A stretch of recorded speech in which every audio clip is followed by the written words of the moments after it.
کر کہ وہاں پر کل فرنڈویس نے کہا کہ وہاں پر بند کرنا چاہیے اس کے مزار کو، اورنگزیب کو، تو اس پر جو ہے جنید متو نے لکھا ہے کہ وہی بہت بڑے عالم ہیں، اسلامی مفکر ہیں، تو آپ کیا مانتے ہیں جو اورنگزیب کو دوبارہ اب اس میں لایا جا رہا ہے؟ دنیا اس کو مانتی ہے، اور کیا کیا بند کریں گے؟ تاج محل بند کریں گے، قطب مینار بند کریں گے، لال قلعہ بند کریں گے، کیا کیا بند کریں گے؟ پھر ہمارے ملک میں جو ٹورزم ہے 50% تو اس وجہ سے آتا ہے جو مغلوں نے ہمارے یہاں اپنے اثاثات بنائے ہیں، اپنی تعمیرات کی ہیں، اس کو دیکھنے کے لیے آتے ہیں۔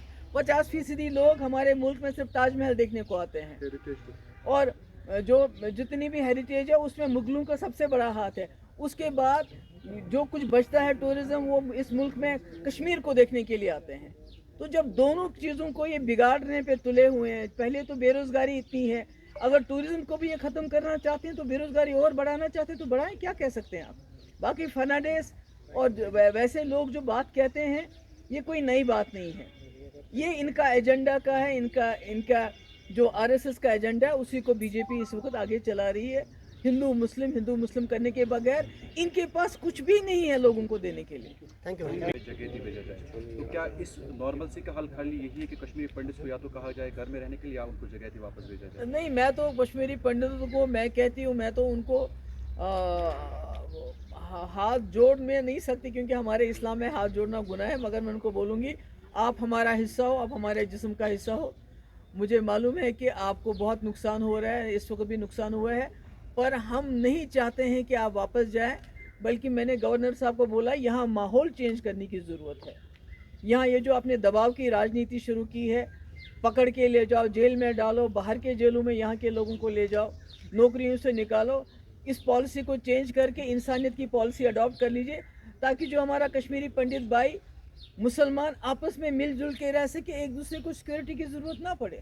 میم شپین میں بھی کل جو ہے ایک کہ اس کا ایک پورشن جو ہے وہ لاک کیا جائے، تو اس میں آپ کی کمنٹس کیا ہے؟ اور دوسرا آپ جو لگاتار بول رہی ہیں کہ کیا مسلمانوں کو سرنڈر کرنا چاہیے؟ آپ نہیں، سرنڈر نہیں کرنا چاہیے، میں کہتی ہوں کہ ان سے لکھ کے لو، کیونکہ جس مقصد کے لیے یہ ہندو مسلم کر رہے ہیں وہ کیا ہے؟ وہ یہ ہے کہ یہ بے روزگاری بڑھ گئی ہے، نوکری نہیں دے پاتے ہیں، مہنگائی بڑھ گئی ہے، لوگوں کا جینا مشکل ہو گیا، وہ 5 کلو چاول پہ انہوں نے لوگوں کو رکھا ہے مہینے کا، وہ دیتے ہیں تو بیچارے اتنے غریب ہو گئے۔ ان کے وقت میں 80 کروڑ لوگ جو ہیں وہ فری راشن پہ چل رہے ہیں، کیونکہ ان کے پاس اتنی کمائی نہیں ہوتی کہ وہ دن اپنے 2 ٹائم کا کھانا دے سکے۔ اسی طرح اثاثے بیچے جا رہے ہیں، جیسے کسی نے کہا کہ یہ اروندھتی رائے نے کہا کہ 2 لوگ بیچ رہے ہیں اور 2 خرید رہے ہیں، وہی اس ملک کا حال ہے، نوکریوں کا نام و نشان نہیں ہے۔ اگر یہ ہمیں یہ گارنٹی دے کہ یہ ہندو مسلم جھگڑا بند کریں گے، یہ نوکریاں 2 کروڑ دیں گے سال کی، یہ غربت کو دور کریں گے، ہمارا ملک پاکستان، بنگلہ دیش، نیپال سے پیچھے ہے جہاں تک غریبی کا سوال ہے، زیادہ غریب ہیں ہم ان سے۔ اگر ان سب چیزوں کا علاج، جن چیزوں کے سے یہ دھیان ہٹانے کے لیے ہندو مسلم کا جھگڑا کر رہے ہیں، تو ہمیں ایک ہی بار بتائیے کون کون سی مسجد ہو سکتے ہیں؟ ان کو اتنے ہمارے ملک کے اندر مسجد بھی ہیں، مندر بھی ہیں، گردوارے بھی ہیں، ہو سکتا ہے ان کو مسجد میں ہی بھگوان ملتا ہو سکتا ہے نا؟ تو اگر ان کو بھگوان ہماری مسجد میں ملے تو اچھی بات ہے نا؟ اگر ان کو بھگوان مل جائے ہماری مسجد میں تو اچھی بات، ہم تو کہیں بھی سر رکھیں گے تو اللہ تو ہمیں وہی مل جاتا ہے۔ میڈم جیسا آپ نے کہا کہ مسلم سیکھ لیں، وہ تو میں نے پہلے بھی کہا ہے کہ پورے ملک کے اندر جو حالات ہیں بہت بد سے بدتر ہوتے جا رہے ہیں، خطرناک ہوتے جا رہے ہیں، جہاں ہر چیز پہ جو ہے جو بھی مسلمانوں کی شناخت ہے، کووڈ جب ہوا تو کہا مسلمانوں نے کووڈ پھیلایا، اب خود ہی بتائیے اس سے بدتر اور کیا ہو سکتا ہے؟ انفارچونیٹلی جو انہوں نے وعدے کیے تھے کہ ہم سال میں 2 کروڑ نوکریاں دیں گے، انہوں نے کہا تھا ہم مہنگائی کو کم کریں گے، انہوں نے کہا تھا کہ ہم باہر سے 15 لاکھ روپے لا کے غریبوں کے اکاؤنٹ میں ڈال دیں گے، تو اس کا الٹ ہو گیا، مہنگائی تو آسمان کو چھو رہی ہے، دال چاول کھانا بھی غریب کے لیے مشکل ہو گیا، نوکریوں کا تو نام و نشانی نہیں ہے، بلکہ ہمارے یہاں تو نوکریوں سے لوگوں کو نکالتے ہیں۔ تو ان سب سوالوں کا ان کے پاس کوئی جواب نہیں ہے، اس لیے لوگوں کا دھیان ہٹانے کے لیے یہ تو ملک میں جو کانگریس میں جواہر لال نہرو سے لے کے ڈاکٹر منموہن سنگھ تک جتنے بھی ملک کے اثاثے بنائے تھے کانگریس نے، وہ سب بیچ رہے ہیں۔ اب ان کے پاس لوگوں کو بیچنے کے لیے کچھ بھی نہیں ہے، صرف ہندو مسلم نفرت، آج یہ مسجد، کل وہ مسجد، پرسوں وہ مسجد۔ میں تو بار بار اپنے مسلمان بھائیوں سے کہتی ہوں कि इनको बोलो एक ही बार हमें मस्जिदों की लिस्ट बताओ जिस पे आपकी नज़र है, क्योंकि मैंने पहले भी कहा हम जहाँ सजदा करेंगे हमारा अल्लाह वहीं है।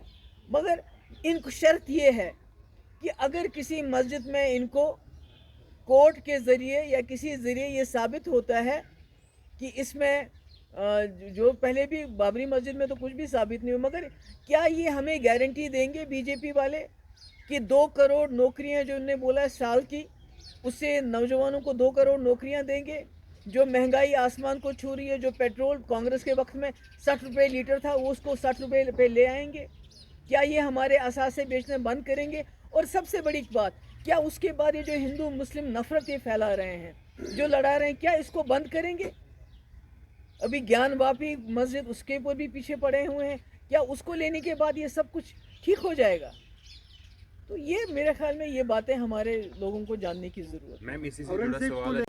कल आप मिले हैं गवर्नर साहब से, चाहे पंडित हो या यहाँ कश्मीरी मारा बिल्कुल जाता है, बिल्कुल बिल्कुल दूसरी तरफ से हम इन्फ्लक्स ऑफ टूरिज्म की बात करते हैं। फारूक साहब ने भी यही कहा है, this is not the indication of the normal. बिल्कुल। तीसरी साइड से गवर्नर साहब ने खुद कहा है, जो हमारे पंडित से अगर किसी जगह मियाँ बीवी है, दूर जगह ड्यूटी है, सेपरेट जगहों पे, हम कोशिश करेंगे एक ही जगह पे उनको लाने की, पर्टिकुलर स्पेस देंगे। तो क्या ये टैग लगेगा नॉर्मलसी के लिए? देखिए, ये जो बार बार टूरिज़्म की बात करते हैं कि टूरिज़्म है तो इसलिए नॉर्मलसी है, या जैसा अभी वो संजय टिकू जी ने बहुत अच्छी बात कही कि ये बाहर से एम्बेसडर्स को लेके आते हैं, उनको डल की सैर कराते हैं, उनको बोलते हैं सब कुछ ठीक ठाक है। सब कुछ ठीक ठाक नहीं। जैसे मैंने पहले भी कहा, जो हम लोगों ने मेहनत की थी, चाहे वो एनसी है, कांग्रेस है, पीडीपी है, यहाँ सिक्योरिटी फोर्सेस के साथ मिलके एक माहौल बनाया था कि अब कश्मीरी पंडित को मारा नहीं जाता था। आपने देखा 2010 में पीक अनरेस्ट, आपने 2016 में देखा पीक अनरेस्ट, मगर कोई खुदा ना खास्ता किलिंग नहीं हुई। मगर जो ये इस वक्त उन्होंने माहौल बनाया है, ख़ासकर कश्मीर फाइल्स बनने के बाद, जो उन्होंने नफ़रतें लोगों के दिलों में डाल दिए हैं, जो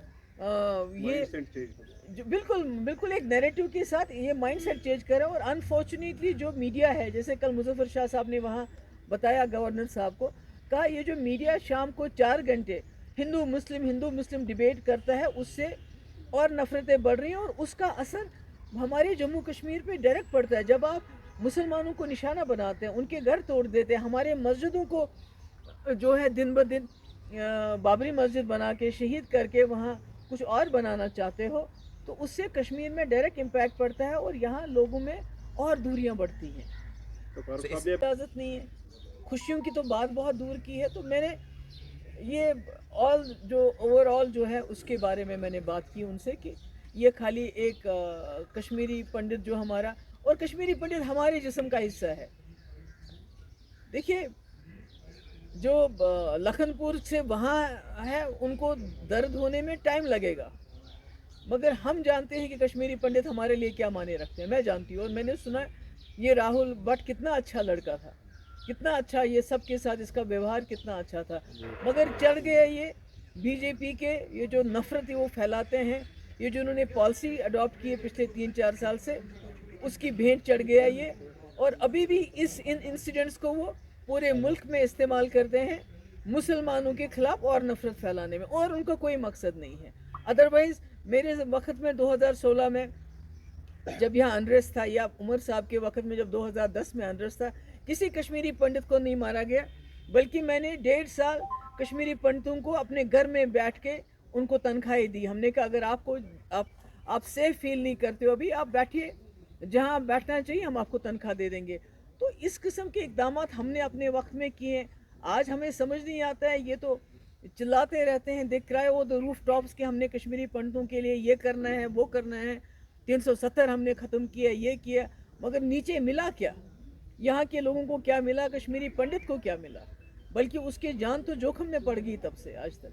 मैडम देखिए, एलजी साहब से तो जनरली बात ये हुई, तारिक आमी साहब, फारूक साहब ने तो जो कश्मीरी पंडित जो यहाँ है, जो हलाकत हुई है उसके ऊपर अफसोस जाहिर किया, और साथ ही में कि उनको किस तरह यहाँ महफूज रखा जाए, उसके लिए कौन से इक़दाम उठाने की ज़रूरत है, उसके बारे में डिस्कशन हुआ।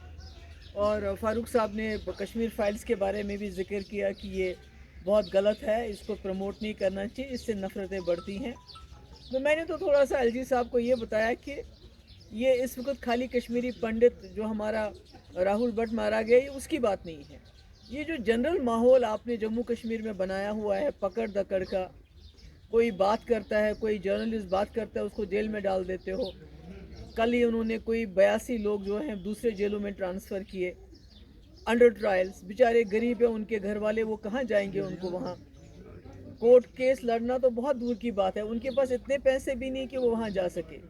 इसी तरह रोज़ रोज़ मुलाजमों को बरतरफ करना, तो मैंने कहा इससे तो माहौल सुधरेगा नहीं बल्कि माहौल बिगड़ेगा।